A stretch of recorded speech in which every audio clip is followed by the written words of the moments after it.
You're listening to the Balanced Educator Podcast, episode number 37. Welcome to the Balanced Educator. We're your hosts, Kaylee and Josiane from EduCalm. Our intention is to equip and empower you to feel more calm, balanced, and joyful in all aspects of your life.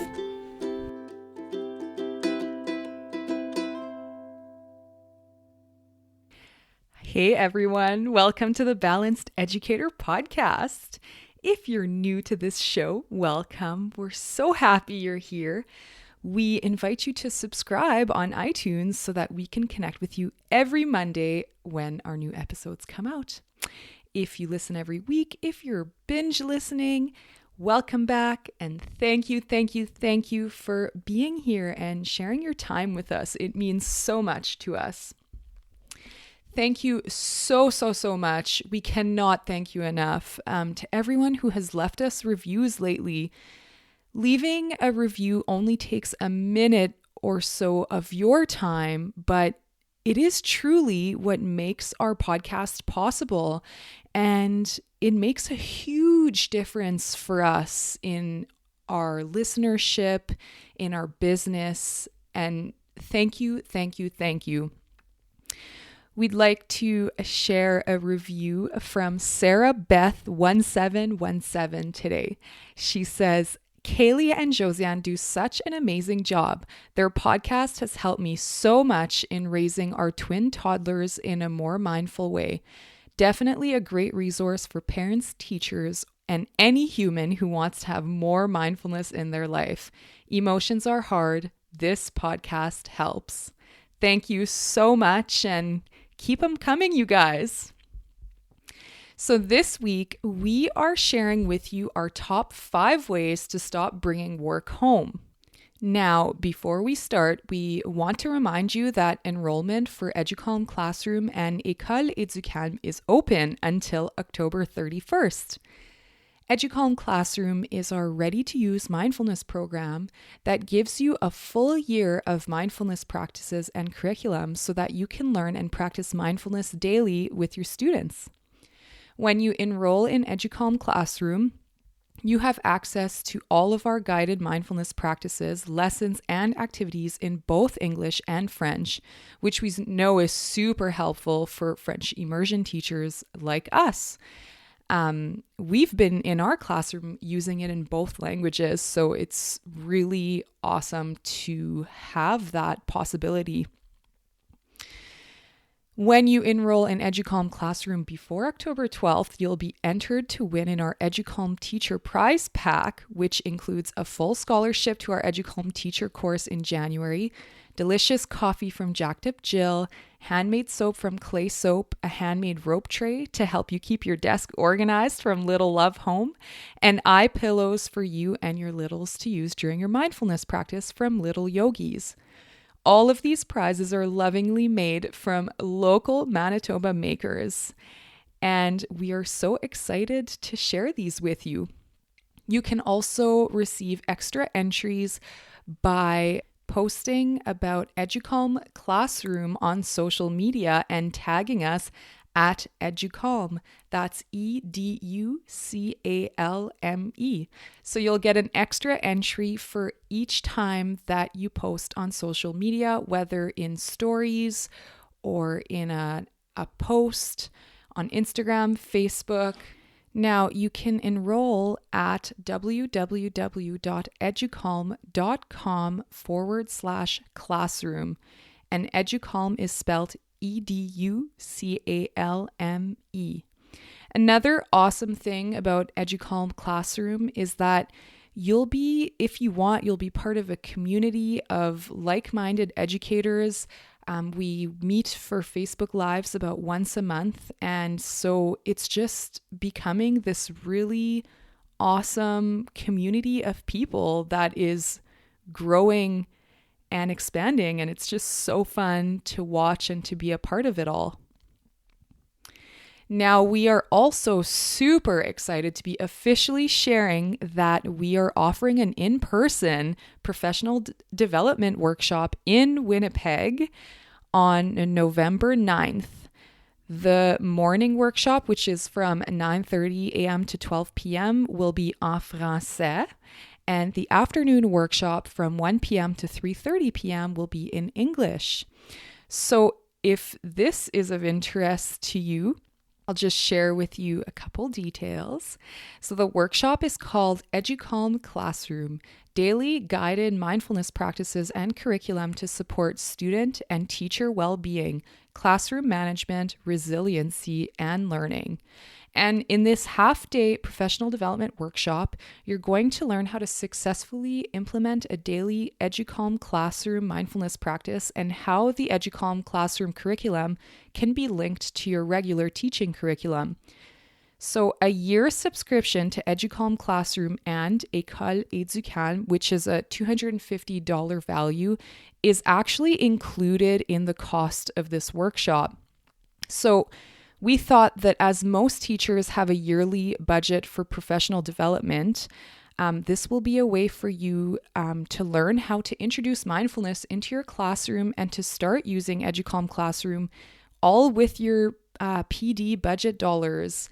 I know that in my school division, we have access to a pretty decent amount of money to go toward professional development. So find out, what your budget is, and then if it feels like a fit, you can go to www.educalm.com/EduCalm Classroom PD.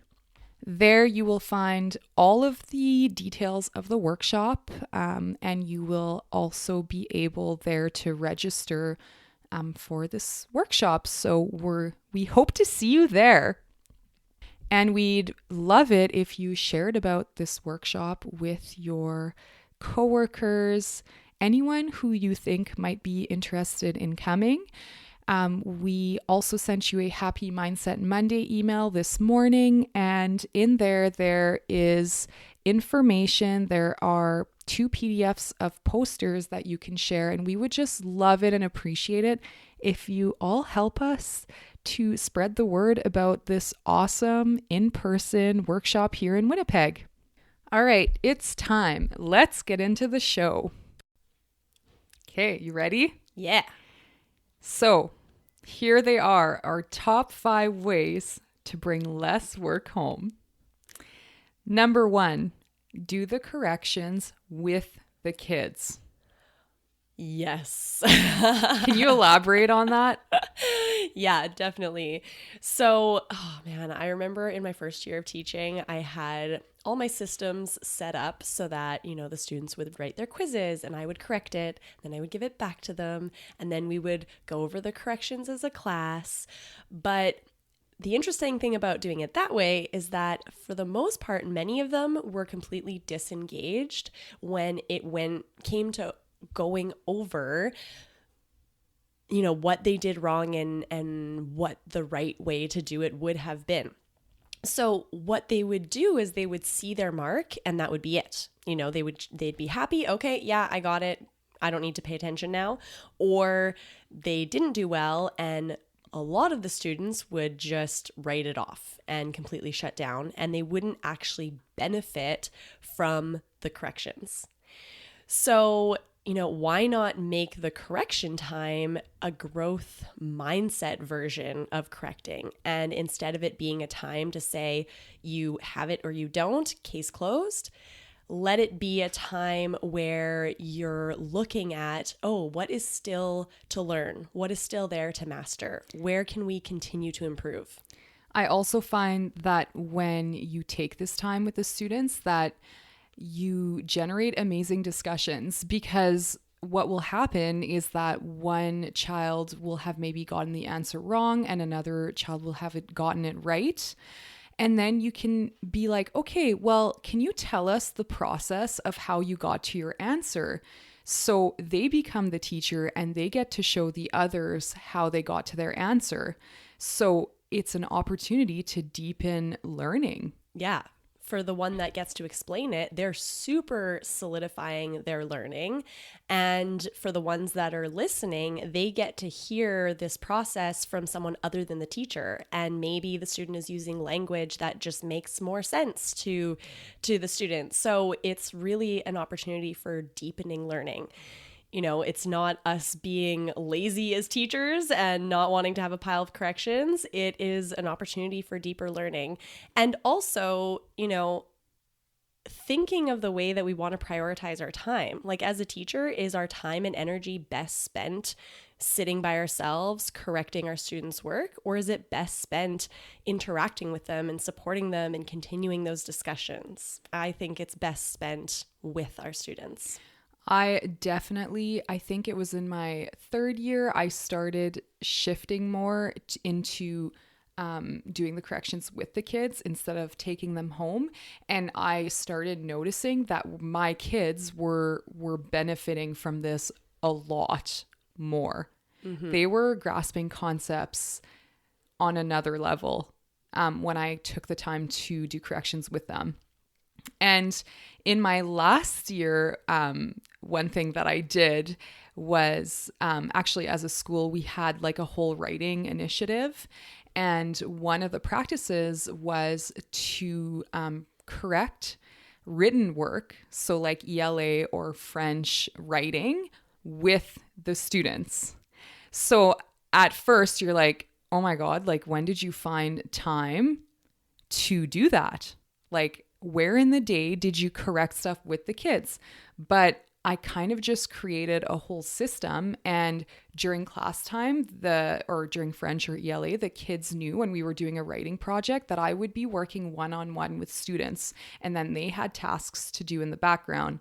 And I did have to train this in them, but once we were there, it was so amazing because I was getting one-on-one time with each kid in my class, whether they were really strong in writing or not.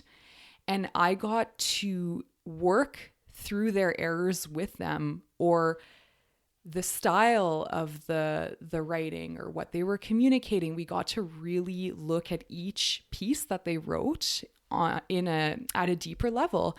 And they became amazing writers because of that.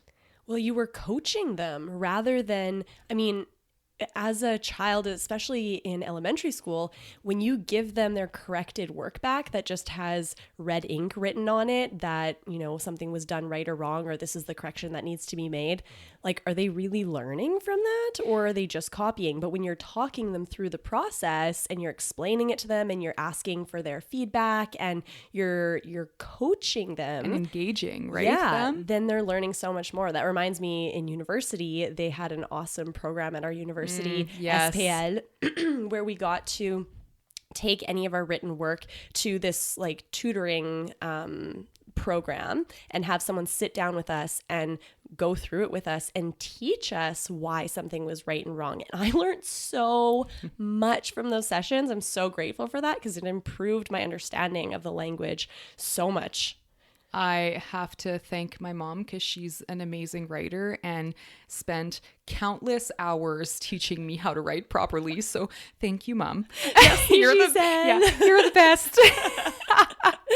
But that also made me think that when I was a student in elementary, my teachers would just put red pen in my scribbler, and then I would just go and copy whatever they corrected. I would never actually put thought into it. Mm-hmm. And then the next time I would make the same error again and again and again. And then as teachers, we wonder why our students keep making the same errors. So just food for thought there, I feel.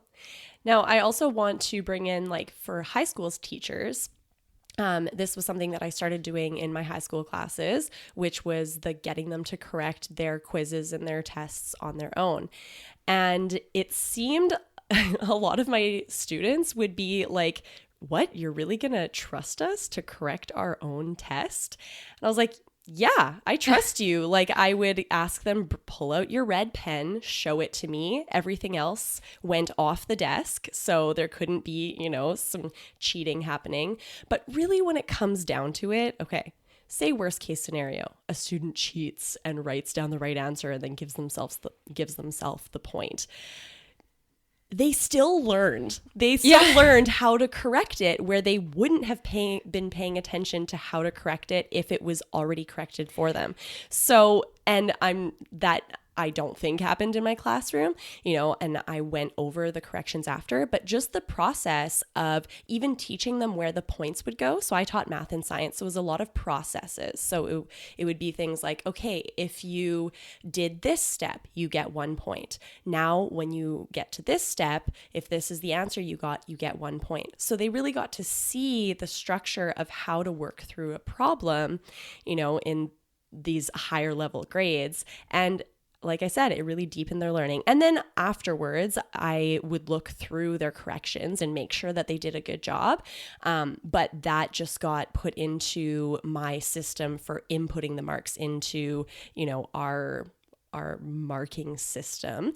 So it wasn't really extra time. So again, the time was better spent teaching how to improve rather than me sitting in my home at my kitchen table for hours and hours doing all these corrections that my students aren't going to benefit from. They're going to see a mark and that's all they are going to really care about. Yeah. And they're not going to actually learn from it. So yeah. And also, like when I said earlier that I was correcting writing with my students, my day was a little more intense because I was like on, right, with the kids all day working on this. But then I got to go home bright and early at the end of the day. Yeah. Like I didn't have to stay to do corrections. So it worked for me. Awesome. So number 1. Now, number 2 is to finish all of your work before going home. So, I mean, we're going to have to specify on or be more specific with this. And I know, Kaylee, this was a big one for you. So go ahead. Yeah. So for me, I learned very quickly that when I would take my work home with me, when I would take corrections or anything I was working on home with me, I would get home, I would be exhausted, I would just want to sit on the couch, or I would want to spend time with my partner, or I would want to have a nice meal. And those pile of corrections would be just weighing on my conscience. And I knew I had to get it done, but I didn't want to, and I was dreading it, and I didn't want to get to it. So I just spent my whole evening agonizing over the fact that I had these corrections to do that I didn't want to do.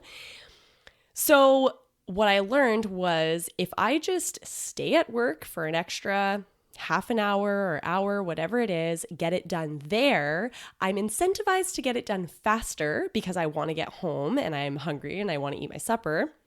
So I get it done faster instead of dragging it out for the whole evening. And feeling guilty that whole time. Exactly. So then this way, once I got home, it was home time. I was 100% committed to my home time. When I was at work, I was 100% committed to work. So it really helped me to create more of a distinct line between my home life and my work life. Now, like I was not perfect at this, and there were some days that I was at work till 10 p.m. and that's crazy. And that was, early on when I was in my first 3 years of teaching, I taught a different grade and different subjects every single year. So I was developing new curriculum from the beginning.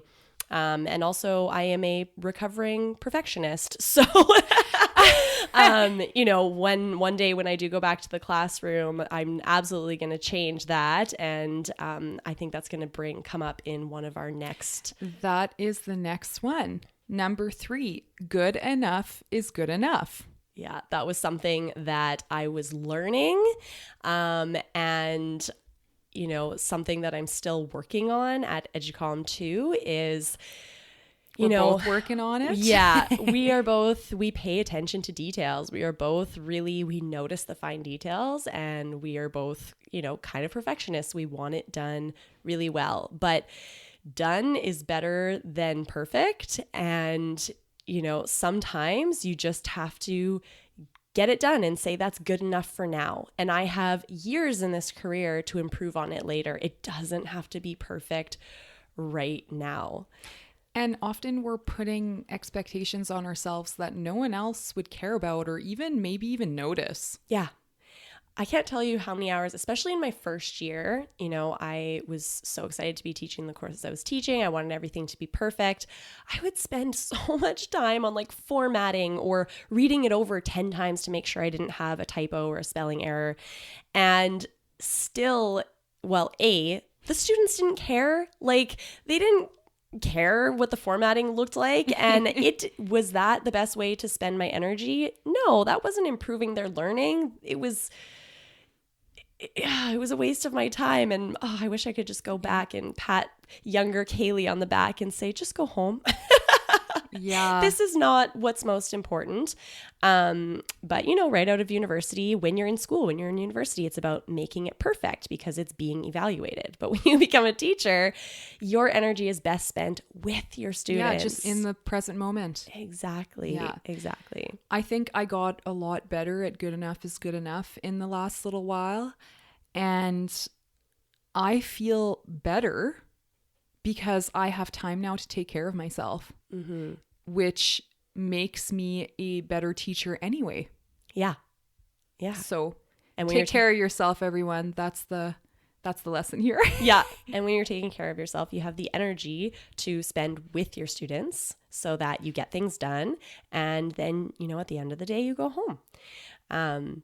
So yeah, good enough is good enough. And when those hours are ticking by and you're starting to feel tired, just step back and evaluate the big picture and go, is this thing that I'm putting so much energy into right now, is it truly moving the needle? Is it truly important? That brings us to our next point, which is evaluate your to-do list, because you definitely put a lot of things on your to-do list that you don't actually need to do. You just created this expectation for yourself. We're getting a lot better at that, but we were so bad at that at the beginning of this year. We would create these long to-do lists that, all of a sudden, for some reason, we felt like we had to get a month's work of work done in one day. Yeah.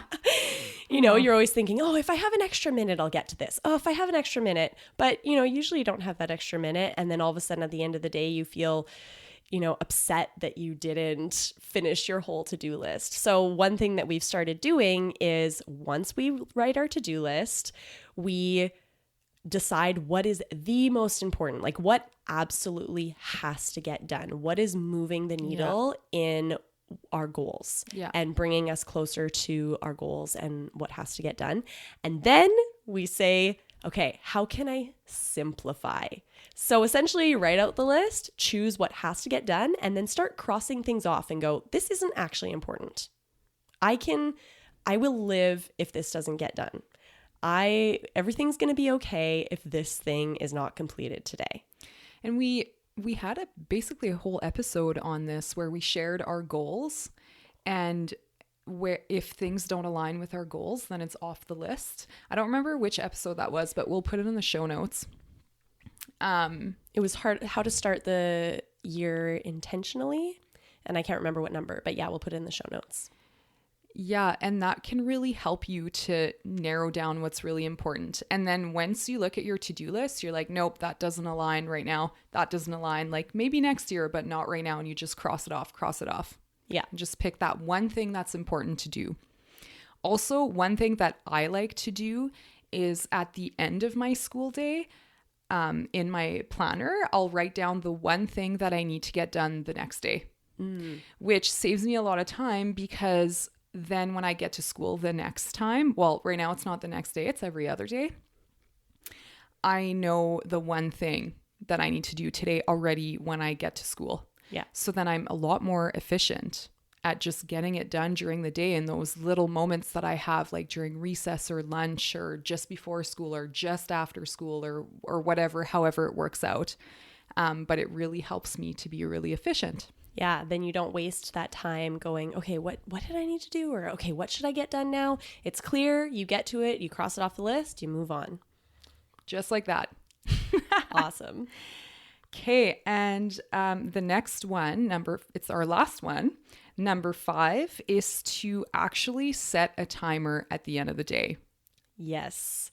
So, you know, when you took that course in university where you had the entire semester before something was due? How many of you completed it in the first week, and how many of you waited till the last week to get it done? Yep. The more time you give yourself to do something, the more time you take to do it. So if you don't set this is the time I'm going home at, then you'll just keep working all evening. And I did that a lot at the beginning of my teaching career. I would just stay till I thought things were done. But that meant I just did a lot of things that were not necessary, or I dragged things out or spent too much time nitpicking. So if you set, okay, I'm going home at 4:00, no matter what, you're going to be so much more productive because you're going to not waste time. You're going to get it done. You're not going to be overly perfectionist because you don't have time for that. It has to get done by 4, and that is it.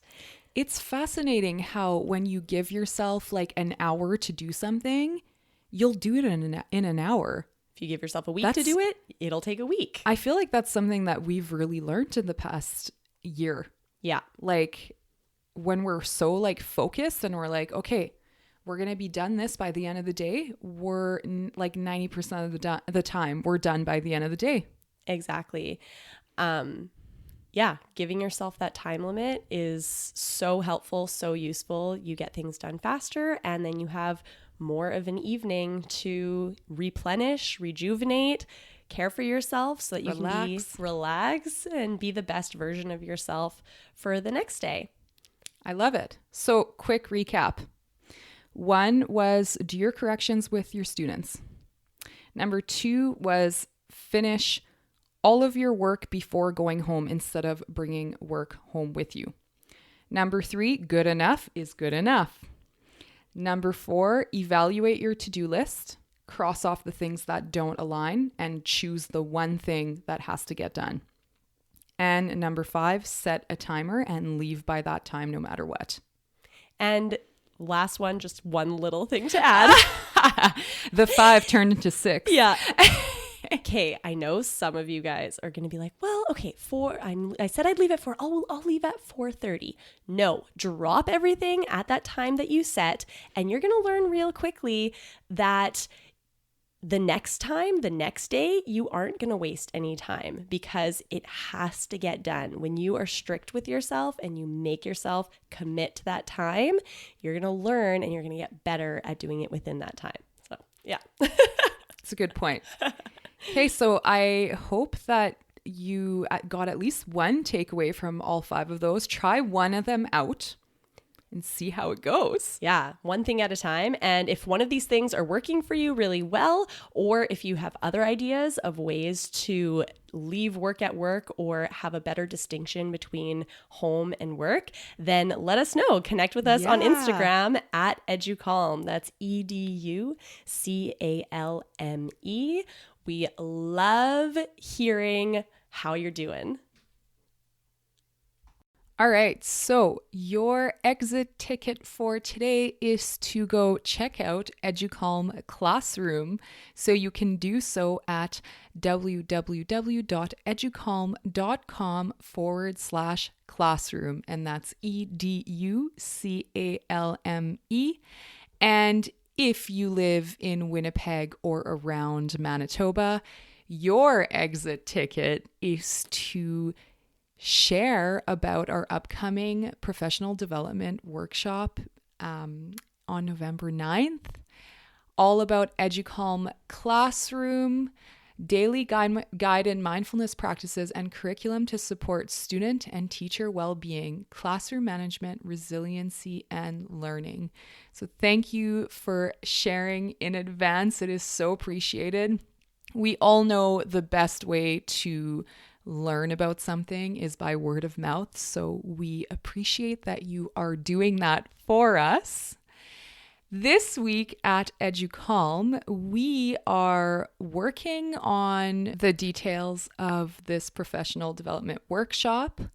We are getting ready for AFM, for ACP, and for SAGE, which are all acronyms for teacher conferences in Manitoba that are on October 19th. Kaylee will be offering 2 workshops at Sage, and we will also have a booth open at ACPE for you to come and say hi, chat with us, and enter our huge giveaway that we'll have. So yeah, come by and say hello if you're there. We recently launched the Kindness and Compassion module, both in English and in French, and now we are working on launching Mindful Movement, and that now we are in the brainstorming phase of a new module in Educalm Classroom that we will talk about in the future. And that's pretty much that. Kaylee has really big news to share with you guys, but I will let her do that at some other point so she can be the one to tell you. We can't thank you enough for being here every Monday with us, listening in. Thank you so much for sharing your time with us. We appreciate you so much, and we hope that you have an awesome week.